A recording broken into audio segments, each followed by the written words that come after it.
It begins in the small American fishing village of 𝐀𝐥𝐢𝐬𝐡. A few days before their annual salmon festival, Jim and his brother Tommy Hill have a conversation on the docks, revealing that the fish numbers have dropped due to a new cannery being built in town.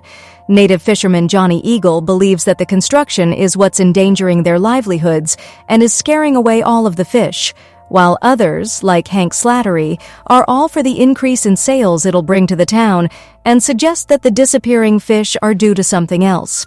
All of the trawlers depart in the morning when local fisherman Deke and his buddies catch what appears to be the creature from the Black Lagoon in their net. Everything goes wrong for them when his young son attempts to refuel the pump and drops the jerry can, spilling gas all over the deck while trying to assist Dad on the net. He then falls into the water and gets dragged under the surface by the monster, who quickly tears him apart. Another fisherman prepares his flare gun to signal for help, but accidentally slips and shoots it into the deck, killing everybody on board the vessel. The explosions witnessed by the Hills and all the other boats in the vicinity who spend that night discussing what could have been the cause of the accident. Jim's wife, Carol, believes it was just a simple mishap, but the sheriff, Hank, suggests that it could be Johnny Eagle as his way to deter the cannery from setting up shop. Just then, the Hills' young son's startled by something at the window, so Jim sends out his dog Baron to scare away whatever it might be. Unfortunately for the dog, it's the sea monster, and the two go to battle, where Baron puts up one hell of a fight, but is ultimately defeated when Carol notices him missing. In the morning, she and Jim follow a trail of semen juice all the way to the shoreline, where poor Baron's dismembered on the beach. Slattery and his boys arrive at the dock with a single day's worth of beers, only to discover that their own wash dogs have also been torn to shreds. Coincidentally, the only dog still alive is Johnny Eagle's husky. So tensions begin to rise, not just with John but the entire Indian race, as Hank is pretty racist.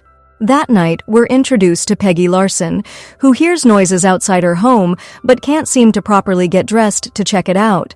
She notices someone trying to get in the front door before almost stabbing her boyfriend Jerry, which is enough distraction to completely forget about the intruder.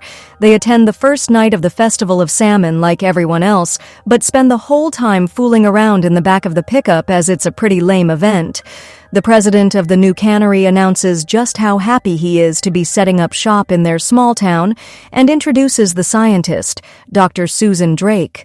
She supposedly invented a growth hormone that'll increase the size and population of salmon in the area and promises Jim that he'll see the results of it soon. They also put the nearly 6-foot actress with a tiny little assistant who's only half her height to make dancing together look as awkward as possible. Suddenly, Johnny comes bursting in with his husky dead in his arms, blaming Slattery for revenging his wash dogs, but we never learn if it was him or the monster. Johnny threatens to take the cannery to court and have all Indian land returned to his people, so Hank and his boys take him out front to lay a beatdown. They never fight fair, so Jimbo steps in and sends them flying with a single strike, each like their children, while Tommy covers his back. Jerry's almost knocked out by crossfire, and when Johnny's about to get some payback, the sheriff breaks it up and sends everybody home. That night, we meet Tommy's girlfriend, Linda, who the next day goes to the beach with Peggy and Jerry just for them to run off like before. In what I can only assume was a commercial for this girl's bikini, it supports her all the way to a new swimming location. That's better than the last one, I suppose. When the two get in the water, Jerry cries wolf when he pretends to get pulled under, but then is really grabbed by something and torn apart. Peggy believes it's simply another prank until seeing his mutilated face and attempting to flee, but is caught by the monster. It drags her out of the water and onto the beach, where the humanoid from the deep has its way with her in the sand. Further down the coastline, 2 other young people are camping and doing some weird foreplay thing with a ventriloquist doll, but it seems to work for the guy. Suddenly, another monster claws its way through the tent and tears apart the boyfriend before jumping on the girl's back and giving her the same treatment as Peggy. Meanwhile, Tommy and Linda decide to go with Johnny to his cabin for a barbecue and to talk about what can be done about the cannery. Slattery and his friends get some booze in them and decide to do something about the lawsuit by going around the Indians' place in the middle of the night to Molotov it. The entire cabin explodes, but nobody is harmed, so Johnny sends Linda in his truck to get help. While Tommy's shooting at the attackers from down on the docks, he's pulled into the water by a monster where he fights for his life, but is killed just before Johnny puts an axe in the creature's head and uses Tommy's gun to blow away another one. Linda doesn't get far either when attacked by one of the seamen, but manages to hit the brakes, sending it flying before running it over. A second one smashes through the rear window, grabbing Linda and causing her to drive off a bridge, where they explode together on impact. When Johnny brings the body of Tommy back to town, it gets the angry brother Jim invested in the monsters more than ever, and he wants to go hunt them down.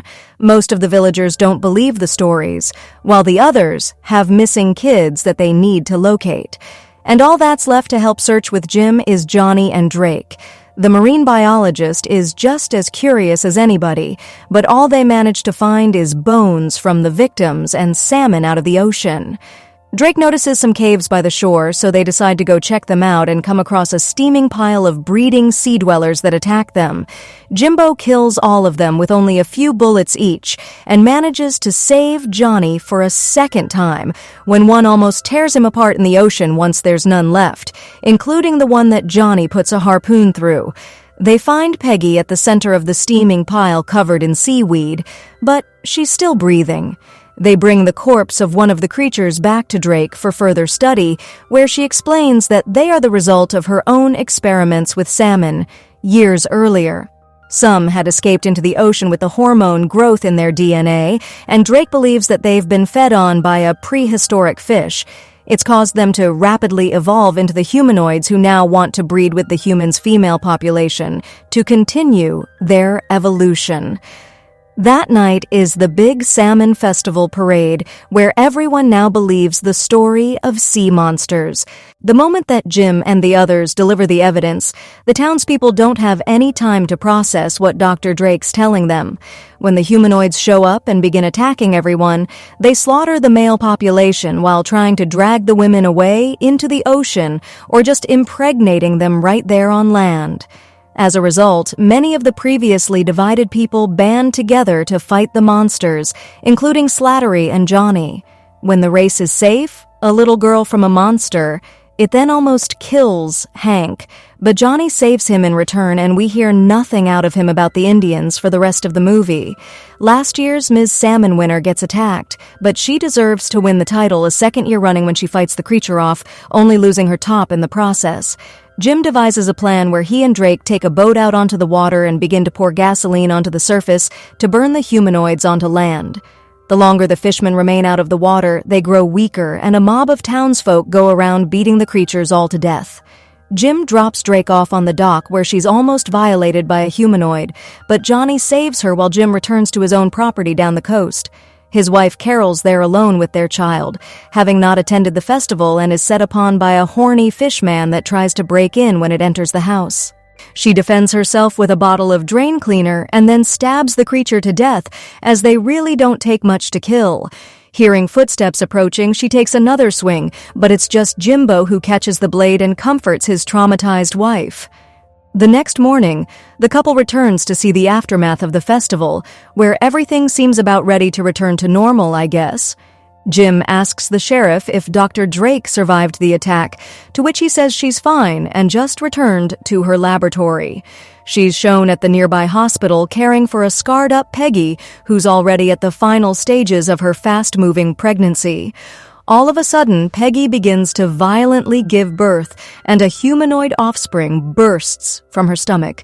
And the movie ends here. I will return with such a wonderful story. If you liked the story, then like the video, subscribe, and do not forget to share the video with your friends. See you in the next video. Thank you.